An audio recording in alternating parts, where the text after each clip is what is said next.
दोस्तों आज हम आपको अतीक अहमद की स्टोरी सुनाने वाले हैं।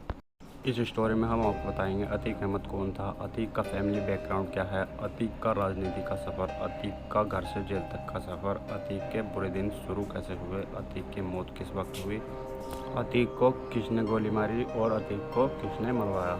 इन सभी सवालों के जवाब आपको इस वीडियो में मिलेंगे, तो वीडियो को पूरा देखना। दोस्तों अतीक अहमद का जन्म साल 1962 में एक सामान्य परिवार में हुआ था। उसके पिता तांगा चलाते थे। जीवन में उसका उत्थान उतना ही नाटकीय था जितना अंत। अतीक अहमद के उत्थान और पतन की कहानी बॉलीवुड थ्रिलर की तरह। सूत्रों के अनुसार अतीक को गरीबी से नफरत थी और हाई स्कूल की परीक्षा में असफल होने के बाद उसने अपने तरीके से गरीबी मिटाने की कोशिश की थी। शुरुआत में अतीक ट्रेनों से कोयला चुरा कर बेचता था और उससे पैसा कमाता था। कई बार तो रेलवे स्क्रैप के लिए सरकारी आवेदन से ठेका हासिल करने के लिए ठेकेदारों को धमकाया भी था। साल 1979 में महज 17 साल की उम्र में अतीक पर इलाहाबाद में हत्या का पहला आरोप लगा था।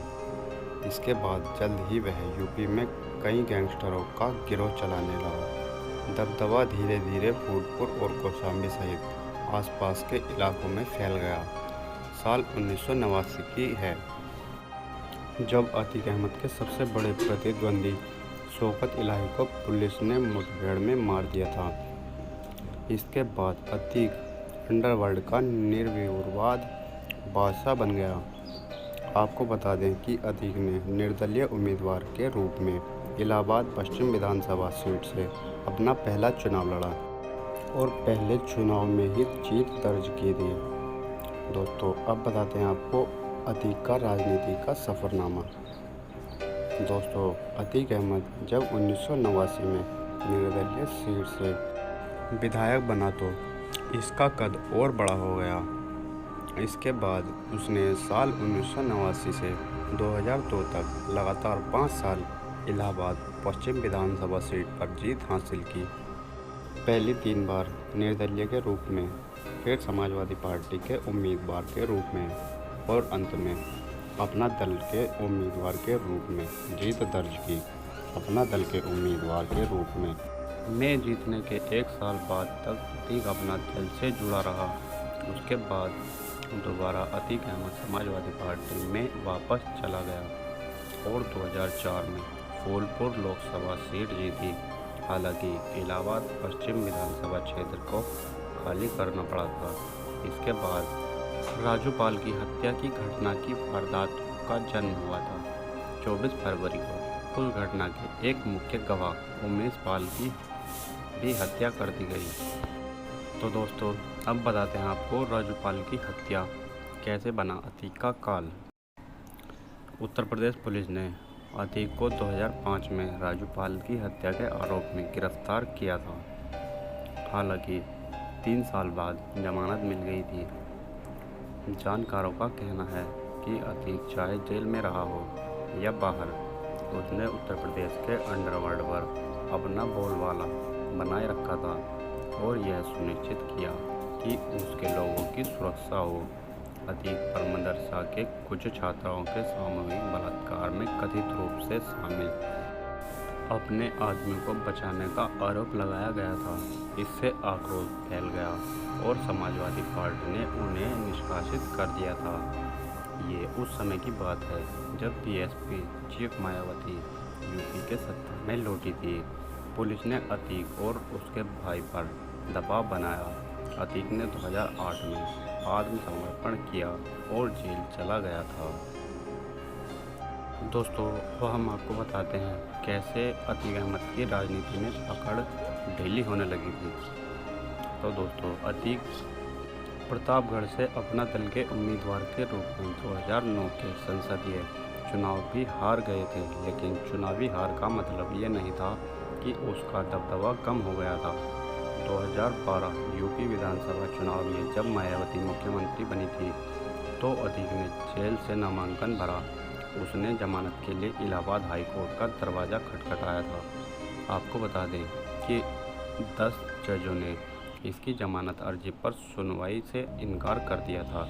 हालांकि 11वें जज ने उसके मामले को सुना और उसे जमानत दे दी। हालांकि वह राजूपाल की पत्नी पूजा पाल से चुनाव हार गया था। यूपी में समाजवादी पार्टी के सत्ता में आने के एक साल बाद 2013 में अतीक को रिहा कर दिया गया था।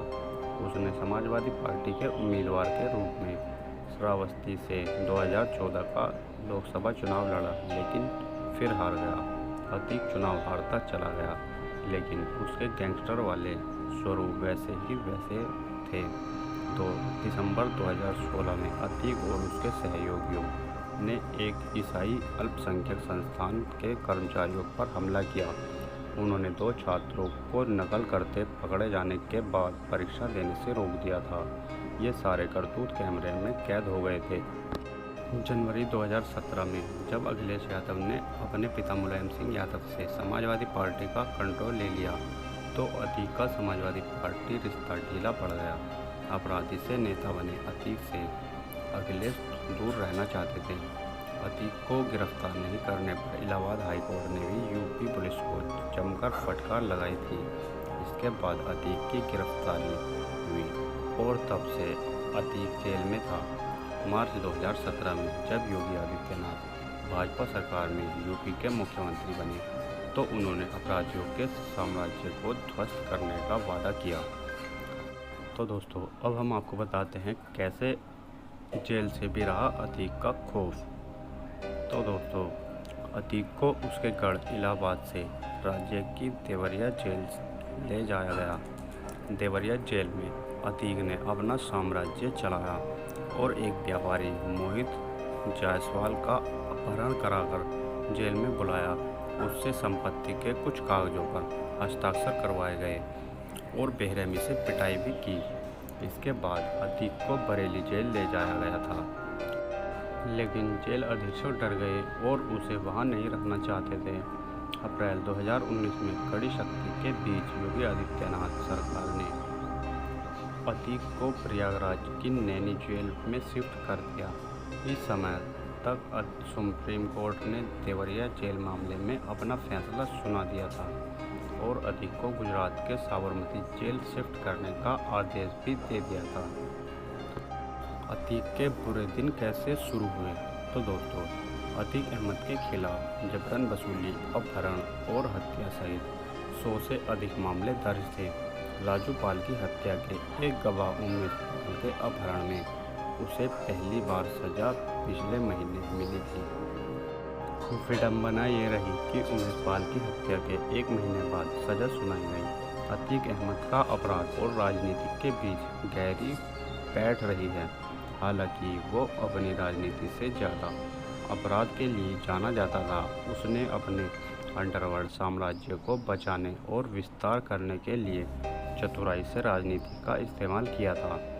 जेल में उसका रहना लंबा हो रहा था। यही वजह है कि अतीक ने अपनी पत्नी शाइस्ता परवीन को बसपा में शामिल करा दिया। हालांकि ये उसकी चतुराई काम नहीं आई। उमेश पाल की हत्या के आरोप में नामित होने के कारण उसे आगामी मेयर चुनावों में टिकट से वंचित कर दिया गया था। अतीक के बेटे ने कैसे रखा अपराध की दुनिया में कदम? तो दोस्तों, अतीक के बेटे भी उसके नक्श कदम पर चलने लगे थे। अतीक का सबसे बड़ा बेटा उमर वर्तमान में 2018 में लखनऊ के एक व्यवसायी मोहित जायसवाल से जबरन वसूली, हमला करने और अपहरण करने के आरोप में जेल में बंद है। उमर ने पिछले साल अगस्त में सीबीआई के सामने सरेंडर किया था। वह इस समय लखनऊ की जेल में है। अतीक का दूसरा बेटा अभी भी जेल में है। उसके खिलाफ हत्या के प्रयास का मामला दर्ज है। उसे हाल ही में उस मामले में इलाहाबाद हाई कोर्ट से जमानत मिली थी, लेकिन उसके खिलाफ फिरौती का एक और मामला दर्ज है। वह प्रयागराज के नैनी जेल में शहर के एक प्रॉपर्टी डीलर से 5 करोड़ रुपए की रंगदारी मांगने के आरोप में बंद है। तीसरे बेटे असद को पिछले हफ्ते एक मुठभेड़ में मार दिया गया था और अतीक के 2 नाबालिग बेटे किशोर आश्रय गृह में बंद हैं। 15 अप्रैल की रात प्रयागराज मेडिकल कॉलेज में 3 युवकों ने अतीक और उसके भाई अशरफ को गोली मारकर हत्या कर दी थी। किसी ने सोचा भी नहीं था कि अतीक के बेटे असद के मारे जाने के 72 घंटों के भीतर ऐसा हो जाएगा। इसकी उसने उम्मीद भी नहीं की थी। कहा जाता है कि एक खूनी शुरुआत का हमेशा एक खूनी अंत होता है। किस वक्त हुई वारदात? गैंगस्टर से नेता बने 60 वर्षीय अतीक अहमद और उसके भाई अशरफ को शनिवार रात करीब 10 बजे गोली मारी।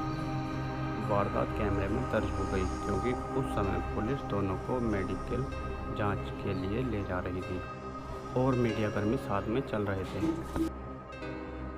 किसने मारी गोली?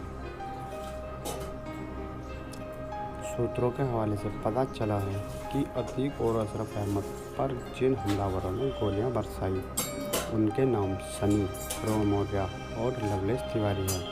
सनी गाजीगंज का रहने वाला है, अरुण मौर्य हमीरपुर का रहने वाला है, जबकि लवलेश तिवारी बांद्रा का रहने वाला है। वारदात के बाद पुलिस ने तीनों को गिरफ्तार कर लिया और उनसे पूछताछ की जा रही है। कुछ लोगों का कहना है कि अतीक अहमद को मरवाने वाला कोई और नहीं बल्कि बीजेपी सरकार और बीजेपी नेता यूपी के मुख्यमंत्री योगी आदित्यनाथ हैं। ये सच है या झूठ, इसका तो बाद में ही पता चलेगा। पुलिस मामले की जांच में लगी है। दोस्तों, आपको ये वीडियो कैसी लगी कमेंट करके हमें ज़रूर बताइएगा। दोस्तों, हम यूट्यूब पर नए हैं और मेहनत से काम कर रहे हैं। आपसे हाथ जोड़कर विनती है, वीडियो को लाइक, शेयर और सब्सक्राइब करके हमें प्रोत्साहित कीजिए। हम आपके लिए इस यूट्यूब चैनल पर इसी तरह की अच्छी वीडियो नई कहानी के साथ डालते रहते हैं।